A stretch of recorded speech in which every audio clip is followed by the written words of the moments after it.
そこです。補助金、給付金にとんでもないという声が上がっています。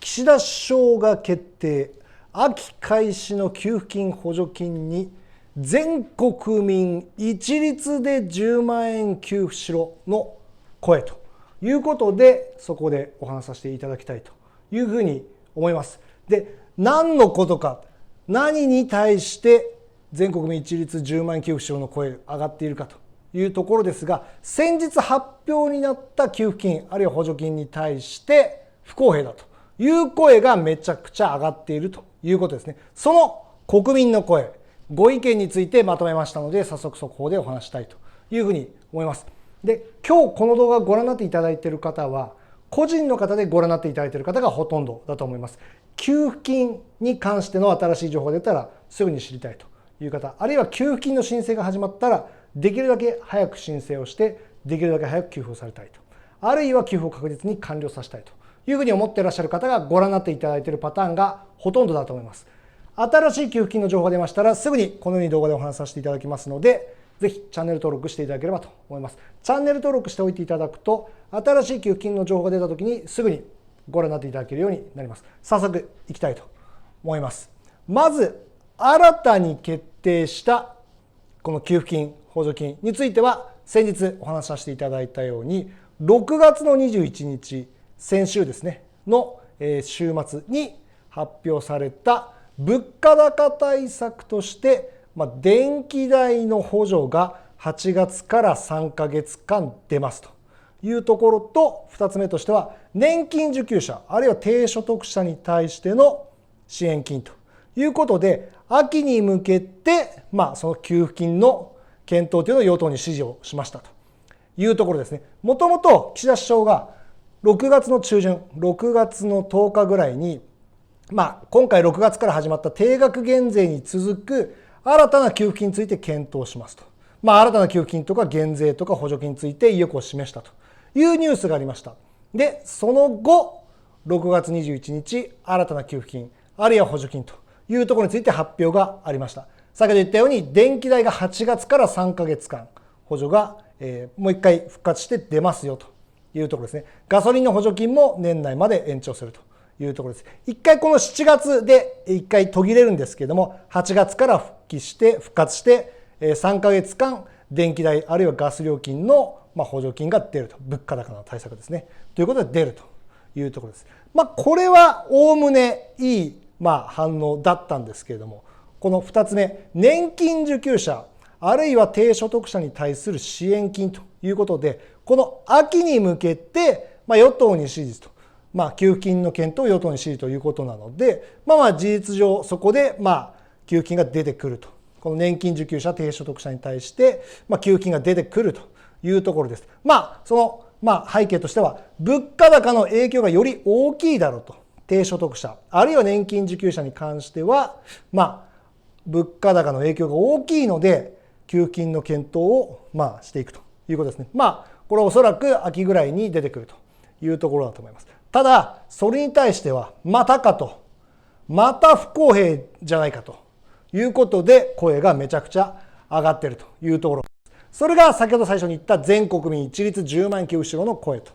いうところですね。しかしということで書かせていただいたんですが、前もお話した通り、とにかく年金受給者っていうのは非常に苦しい状況にありますと。年金、国民年金とかあるいは厚生年金っていうのは、この2024年度も少し上がりました。ただ、物価がめちゃくちゃ上がっているという状況がありますので、2024年は物価高で、この年金増額も実質目減りと。つまり、物価がめちゃくちゃ上がっている状況に対しては、年金の上がり幅が狭いと、少ないということがあるので、年金受給者はめちゃくちゃ苦しい状況になっているということですね。で、これについては年金受給者もそれは厳しいよねと、低所得者も厳しいよねということがあるんですが、我々一般的な国民、それ以外の一般的な国民に関しても苦しいですよという声が上がっているということです。それが全国民一律10万円給付しろの声というところになってきますと。国民の声ということで、この給付金の動画、前回この新しい給付金、補助金決まりましたよというふうな動画出させていただいたところ、たくさん意見いただきました。そのいただいた国民の声、つまりコメントちょっとまとめさせていただきました。で、まずこの4つぐらいにこの集約されます。で、それはまず何かというと、最初に言った全国民1人10万円給付しろと。これは年金受給者だけに給付するというものじゃなくて、全員に10万円均一一律で給付しろというふうな声がまず一番多いですと。このコロナ禍にあった1人10万円給付といった給付金の後、それ以降に課税をされている世帯、一般的な大部分を占める世帯には給付っていうのはされていません。で、それであるのに対して非課税あるいは低所得の世帯に対しては1世帯10万円というのが2022年、2023年もありましたと。で、2024年は、2023年に給付された世帯は対象外なんですが、新たにこの低所得、あるいはその非課税になった世帯に対して、10万円給付するっていうのを、今年度もやりますよということで発表に先日なっています。で、それに対してとにかく不公平だという声が上がっています。不公平、一律で給付しろというところですね。我々だって苦しいんだという声を上げているということですね。年金受給者がこういった苦しいという背景もあります。ただ我々一般的な国民だって苦しい。そしてその財源はその国民の税金から払われているので、そこは公平にしてほしいと。不公平だというふうな声が上がっているということですね。で、さらにこの受給の時期、これは秋に向けて検討していくというところに対しても早く給付してという声だったりとか、あるいはこの給付もいいけれども一時的なものにとどまるというところがあるので、何か物を買うと必ず当然ですけれども生活していれば食費だったり何か絶対に買わなきゃいけないものがありますと。それに対して毎回必ず 10% かかってくるっていうのが消費税なので、その給付よりも消費税の減税をしてという声もめちゃくちゃ上がっているということです。つまり不満の声がめちゃくちゃ上がっていると。なんで一律に給付しないんだ、なんで今すぐ給付してくれないんだ、あるいは減税の方がやってもらいたいという声がめちゃくちゃあるということですね。で、この給付金っていうのは繰り返しあるので、今回のこの年金受給者あるいは低所得者への支援金ということで、秋に給付金があると思うんですが、それ以外の世帯、それ以外の一般的な国民に関しても給付金の制度っていうのは今後決まってくる可能性っていうのもまだあるというところですね。なので、決まり次第また速報でお伝えしたいというふうに思います。年金受給者に対しての給付金ということで言っても、今まで2008年、2010年、2019年ということでたくさん給付金がありました。高齢者福祉給付金ということで、1人3万円だったりとか、消費税増税に伴う臨時給付金ということで、1万円とか5000円とか給付されたということもありました。つまり繰り返しですけれども、給付金というのはとにかく繰り返しありますと。いろんな種類は変わりますけれども、対象も変わりますけれども、必ず給付金というのは繰り返しあるというのが今までの歴史なので、我々一般的な世帯、課税をしている世帯、あるいはこの非課税低所得、あるいは年金受給者というところに対しても、この給付金というのは繰り返しあるというところが言えます。またそれが繰り返しですけれども、決まり次第そこでお話しさせていただきたいと思います。で、これがここ最近決まった先々週に決まった給付金あるいは補助金というところです。で、これ以外にも今度衆議院の選挙っていうのが来年の10月までには必ずあるというところがあります。で、その選挙の結果によってはありそうな給付金というところについてお話しさせていただきたいと思います。今回の選挙で自民党が与党であるというところがもしかしたら大きく変わっていく可能性があります。で、野党にならないまでももしかしたらその選挙の結果によってはこの新しい給付金が出てくるという可能性もありますので、その可能性についてお話しさせていただきたいというふうに思います。自民党大敗で過半数割れ、第3党が連立入りして実現と、全国民10万円給付ということで、この全国民10万円給付するようなこのコロナ禍にあった特別定額給付金の2回目をぜひやってくれという声もめちゃくちゃあります。それを政策の柱にしている野党もあります。この選挙の結果、衆議院の選挙の結果、自民党が大敗することで、そのコロナ禍にあった特別定額給付金の2回目のような全国民に対して1人10万円給付するような給付金がある可能性についても、お話しさせていただきたいと思います。で、繰り返しですけども、特別定額給付金というのはコロナ禍にあった全国民に対して1人10万円給付するといったような給付金のことですと。で、これもともとですね、先ほどの補助金、給付金もそうなんですけれども、もともと1世帯30万円給付ということで決まっていました。で、1世帯30万円ということで決まっていたんですけれども、なかなかちょっと不公平感があったと。なかなか中身が分かりづらいっていうのもありましたし、不公平感もあったと。それは何かっていうと、所得が同じく下がった世帯でも給付される世帯、あるいは給付されない世帯っていうのがありました。なので不公平感があったと。あるいは分かりづらさっていうところもあったと。そこで国民がその1人30万円、ごめんなさい、1世帯30万円ということで一度閣議決定した後に、世論調査でいやいや不公平だし、1人10万円給付やってくださいよっていう声をめちゃくちゃ上げたと。特別定額給付金の1回目は国民の声で実現したと。つまり国民がその後の世論調査で不公平なんで1人10万円給付にしてくださいよと。しかもその1世帯30万円でよく分かんないですというところもあったんで、国民の声を受けて1人10万円で決まったと。急転直下変わったと。組み替えられたということもありますので、今、例えば一つ前の話ですけれども、例えば年金受給者、あるいは低所得者に対しての給付金はこれですというふうに、岸田首相、政府が発表したところで、国民の世論調査として、いやいや、それであれば支持しませんという声を上げれば、あるいはこのように組み替えという可能性もあるというところが、この例から言えると思います。1回1世帯30万円で決まったんですけれども、1人10万円給付に変わったということですね。さあ、今10万円給付を政策にしている政党はどこでしょうかということで、国民民主党、あるいはれいわ新選組っていうところが、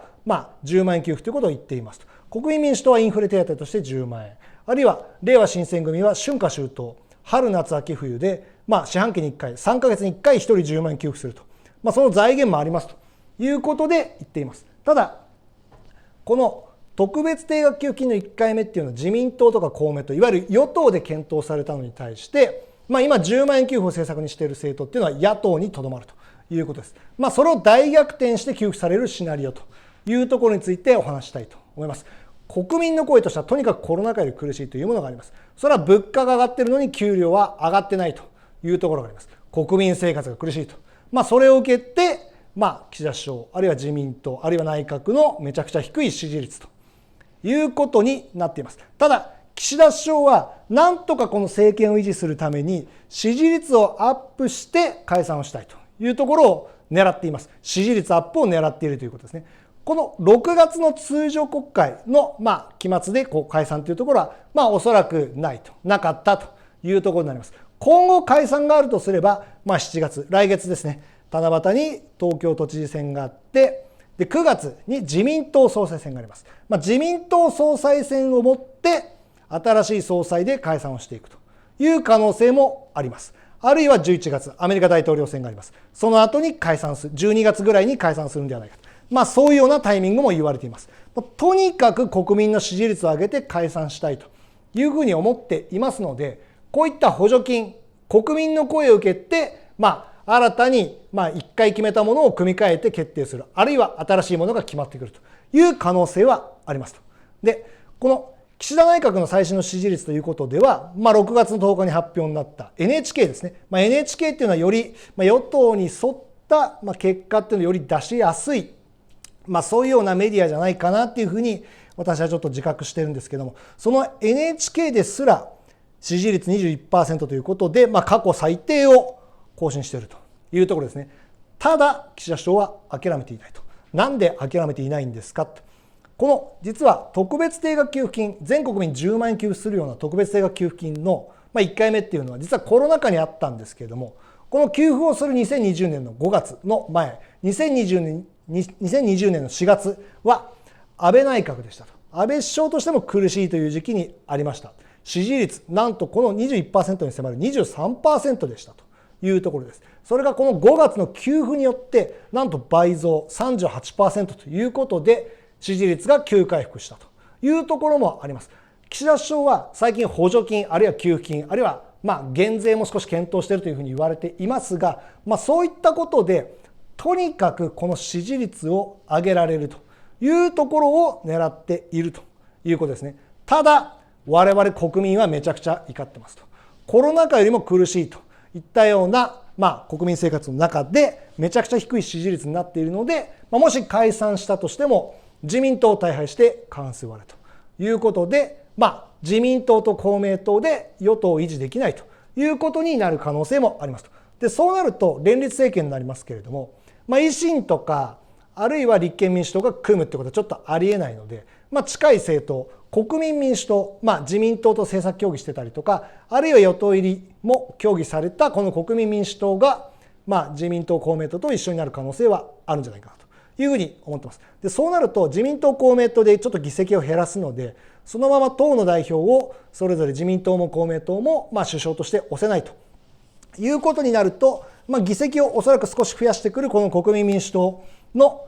玉木代表が首相として推されて首相になる、玉木首相になるっていう可能性もあるんじゃないかと思います。ピンときた方、今いらっしゃると思います。国民民主党10万円給付を政策にしている政党です。つまり国民民主党が与党入りをして、そしてこの10万円給付を実現していくというふうなことですね。第3党が連立入りして実現、つまり国民民主党が与党入りして実現をしていく、10万円給付を実現していくというふうな話ですね。国民民主党の政策、10万円給付と消費税減税というのを政策の柱にしています。実際に去年の11月に参議院に消費税減税法案というものも提出していますと。消費税減税っていうのは、先ほどの1枚目のパネルでお話ししましたけれども、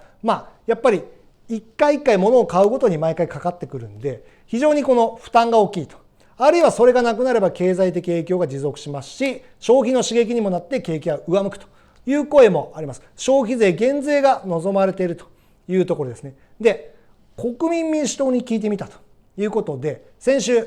この国民民主党が実際に与党入りしていったという場合に、ちゃんとこの10万円給付消費税減税やっていきますかっていうことで聞いたところ、この党の基本政策は変わらないと。細かいところは今衆議院選挙に向けて話し合っているところですということでしたので、つまり実際に選挙があり、そして与党入りしてもきちんとこの10万円給付あるいは消費税減税の実現に向けて動いていくというふうな声でしたと。で、ただ全ては衆議院選挙にかかっているというところです。何のことかというと、今衆議院選挙っていうのは小選挙区の議席が大きく占めています。その小選挙区で自民党はたくさん勝ってきているので、なかなか1回の選挙でひっくり返しづらいんじゃないかという声ですね。小選挙区制度の闇ということで書かせていただきましたけれども、どういうことがあるかと。結局地元推しに入れてしまうと。今回自民党が大敗するというふうに予想されているのが、自民党が裏金やっていたからというところが大きい、一つのポイントになってくると思います。ただ自民党の議員であった、あるいは裏金やっていた議員ということであっても、全国津々浦々の小選挙区の各地域の推しの候補が当選していると。やっぱり親しみがある、馴染みがある候補が当選しているっていうのが小選挙区なので、自民党の慣習で裏金やってたんだしなと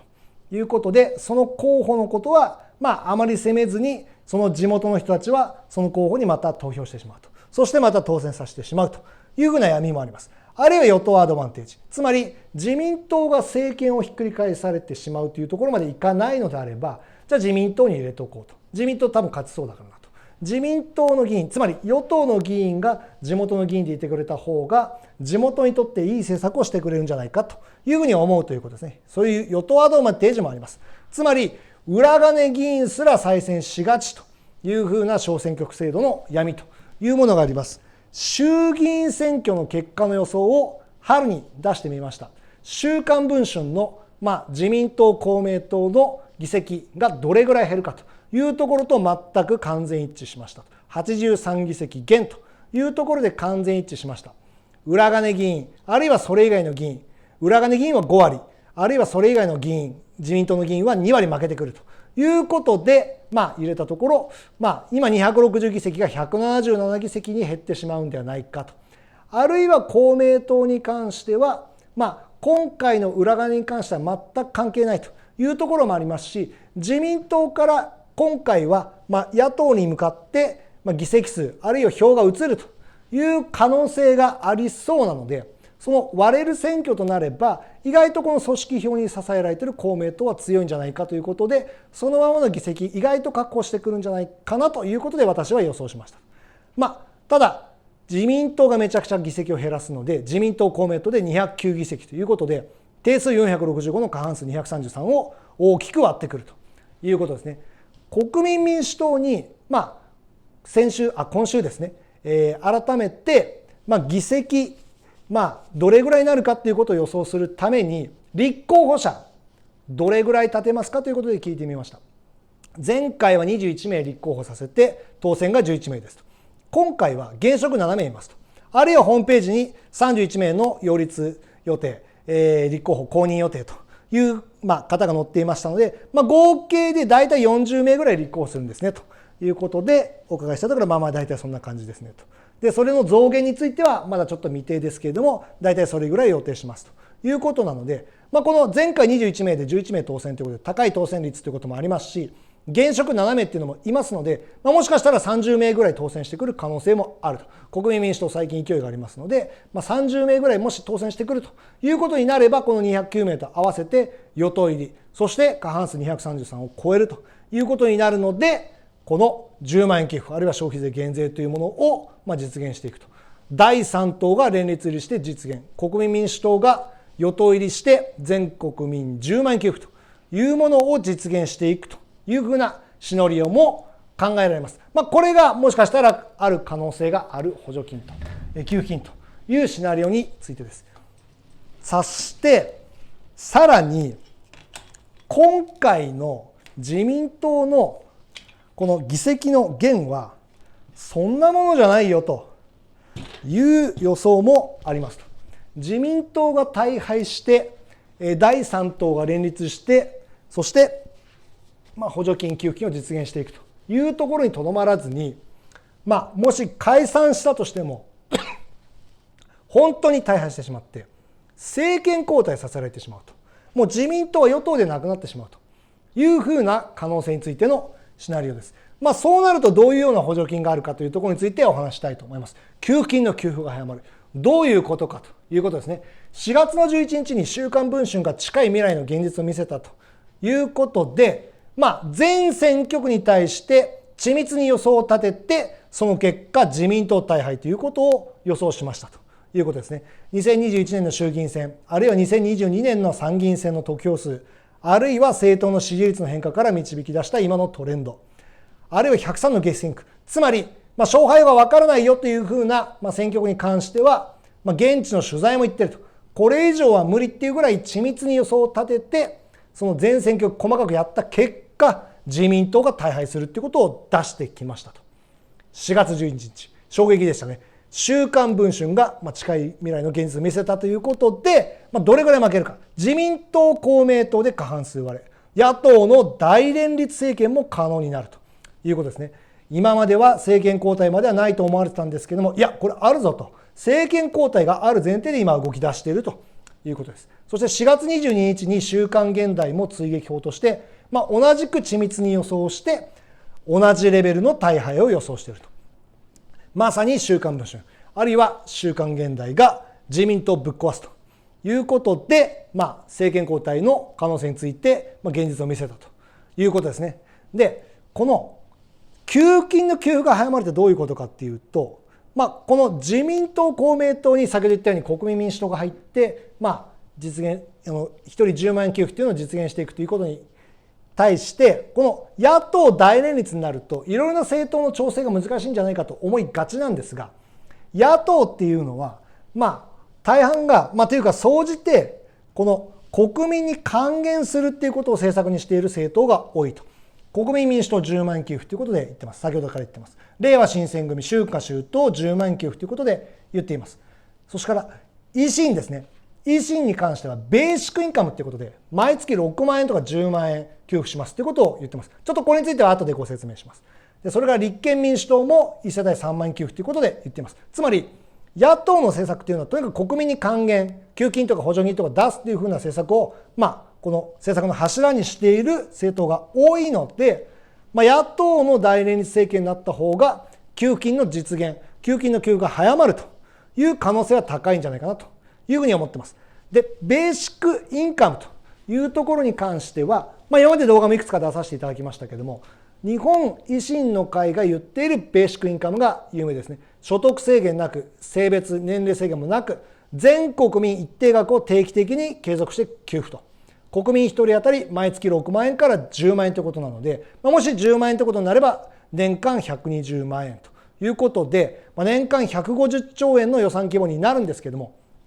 これは何もこの6万円10万円を新たに150兆円分予算を作って、はい、国民に還元しますよっていうことじゃなくて、我々が今払っている国民年金ってあると思います。その国民年金は65歳以降になると老齢基礎年金ということで、一定額の給付がされますけれども、その老齢基礎年金と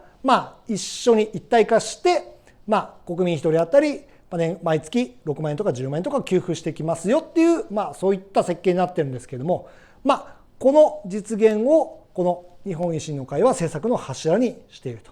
いうことですね。そういった給付金あるいはベーシックインカムというところについても野党はとにかく国民に還元するということを政策の柱にしているので、もしかしてこの自民党が大敗して政権交代させられてしまって野党の大連立政権になった方がもしかしたら給付金の給付あるいは給付金の実現のスピードというものが早まる可能性はあるんじゃないかなというふうに思ってます。で、さらにこの9月に自民党は解散しない。自民党が総裁選で自民党の総裁を変えた。その後に解散しないということになると、さらに自民党の支持率が下がって、野党の準備っていうのは立候補者擁立ですね。この自民党の対抗馬を立てるっていうことですけども、その準備が進むということで、ますます自民党が政権交代させられてしまうというふうな可能性が高まるということで、このまま自民党にいたんでは、議員じゃなくなってしまうかもしれないということで、自民党の議員がどんどん自民党を辞めると。自民党の離党ドミノまで起きると。で、さらに政権交代の可能性がどんどん高まっていくと。そして給付金の給付がされる、あるいはその時期が早まるという可能性もどんどん高まるということがあるんじゃないかなというふうに思ってます。で、なんでこの1回の選挙で自民党が大敗、あるいは政権交代させられてしまうというところまで起きるのかということをですね、なぜこんなに急に変わると。1回の選挙でこんな大敗すると。この緻密に予想を立てても大敗するっていうふうな予想が立てられていると。なんでそんなことになるの1回の選挙でっていうことなんですけど、これは情報の発信者、あるいは情報の受け手、両方とも準備が整ったということですね。例えば高齢者でもスマホ行き渡りました。そして高齢者も YouTube を見て情報を仕入れているといったようなことが盛んに行われています。テレビ、新聞の中で、あるいは少し恣意的な、あるいはゆっくりのスピードで伝わっていくということに対して、情報の伝わり方がスマホだったりとか YouTube というものも、一般的に高齢者も含めて見るようになってきたので、情報の伝わり方のスピードがアップしたと。そして情報の発信者、政治家に関しても YouTube を使って発信するというのが当たり前になってきました。今は YouTube を使って情報を発信していない政治家の方が少ないぐらいですと。もともと NHK 党が、立花議員がですね、この YouTube を使った発信というのが有名で、例えばガーシー議員といったような議員も当選させたりということもありました。そういった YouTube を使って情報の伝わり方をスピードアップさせることで、そういったことも起きましたけれども、今はもうほとんどの政治家が YouTube を使って発信をしているということで、情報の伝える方法、伝える側のスピードも上がった。あるいは情報の受け手、我々一般的な国民も、高齢者も含めて情報を早くキャッチするということでスピードアップがされたと。なので1回の選挙でこういった形で大きく情勢が変わるというふうなことも可能になってきたということですね。こういった形で給付金実現可能性というのがまた一つあるんじゃないかなというふうに思ってます。で、この動画をご覧になっていただいている方は先ほど言ったように個人の方でご覧になっていただいている方がほとんどだと思います。また新しい給付金に関する情報が出ましたらこのように動画でお話しさせていただきますので、チャンネル登録しておいていただければと思います。チャンネル登録していただくと新しい給付金の情報が出た時にすぐにご覧になっていただけるようになります。それから今回このお話したようなこの給付金の情報というものをお話しさせていただくと本当にたくさんの方に見ていただいてます。そしてコメントも本当にたくさんいただいてます。で、たくさん見ていただいているっていうことは多分政治家の方もたくさんご覧になっていると思いますので、我々の声というのを少しでも届けたいというふうに思ってます。なのでこのコメント欄にこういった給付金あるいは政策に関して賛成反対のもう一言だけでも構いませんので、ぜひご意見を入れていただければなというふうに思います。我々の国民の声を少しでも届けて、こういった実現に近づけていきたいというふうに思ってますので、ぜひ入れていただければなというふうに思います。最後までご覧になっていただきましてありがとうございました。